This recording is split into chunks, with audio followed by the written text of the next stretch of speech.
Oil, it's one of our county's biggest industries, but it also produces large amounts of wastewater. And all of that water has to be disposed of somehow. A common method?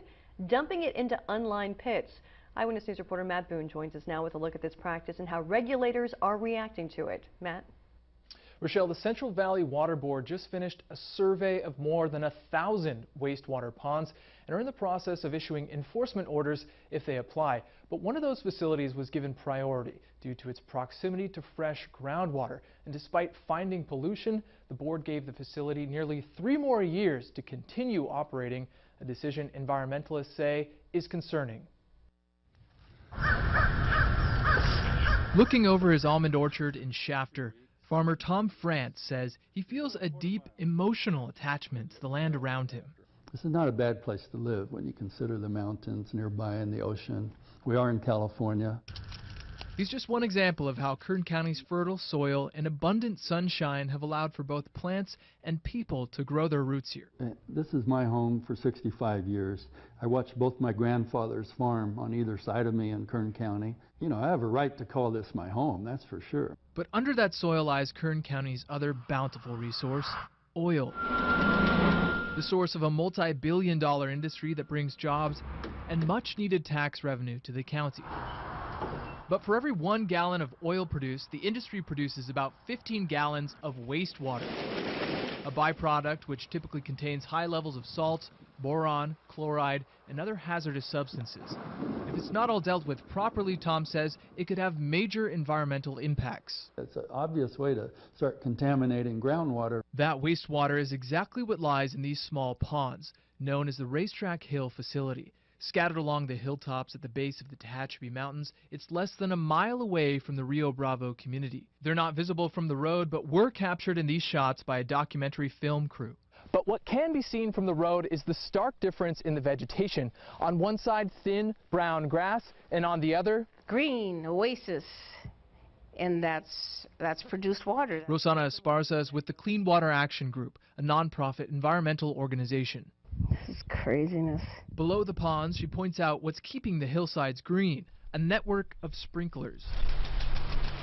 According to the facility's operator, Valley Water Management, the sprinklers discharge about 4,000 gallons of wastewater from the pits each day. But that discharge would be small compared to what could happen if the ponds themselves began to overflow. In a heavy rain event, like we may have this winter with El Nino, there's no way to keep erosion from these steep hillsides that have wastewater salts and things just sitting on the surface.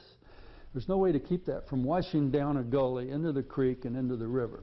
That concern is shared by Dale Harvey, a supervising engineer at the Central Valley Regional Water Board, the agency tasked with regulating these facilities. The worry that we would have is that there would be runoff off-site. If it sounds illegal, it is. And back in 2013, the Water Board issued a notice of violation. They were discharging a very saline water to unlined ponds over, as far as we know, relatively good groundwater. The 2013 citation required the operator to provide the Water Board with groundwater samples.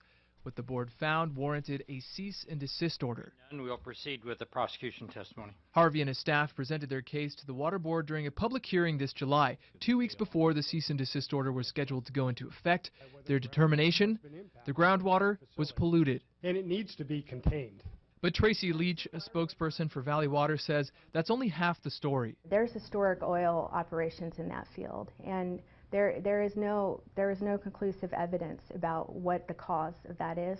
Either way, she says Valley Water is committed to meeting the regulations. We just asked for the time to do so, and fortunately the Water Board agreed with the company. Instead of the initial 2 weeks, the board amended the order, giving Valley Water until December of 2018 to comply. Dr. Longley? Yes. Motion carries.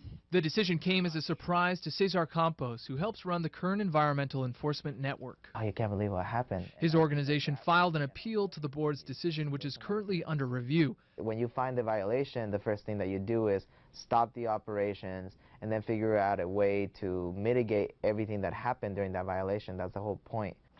Back at his solar-powered farm in Shafter, Tom France knows that polluted water won't make it to his farm in his lifetime. This is next year's crop. But says the Water Board has a duty to regulate and protect water for the future. You don't allow this to happen in the modern day. We have to take care of our waste problems so it's not an issue for future generations.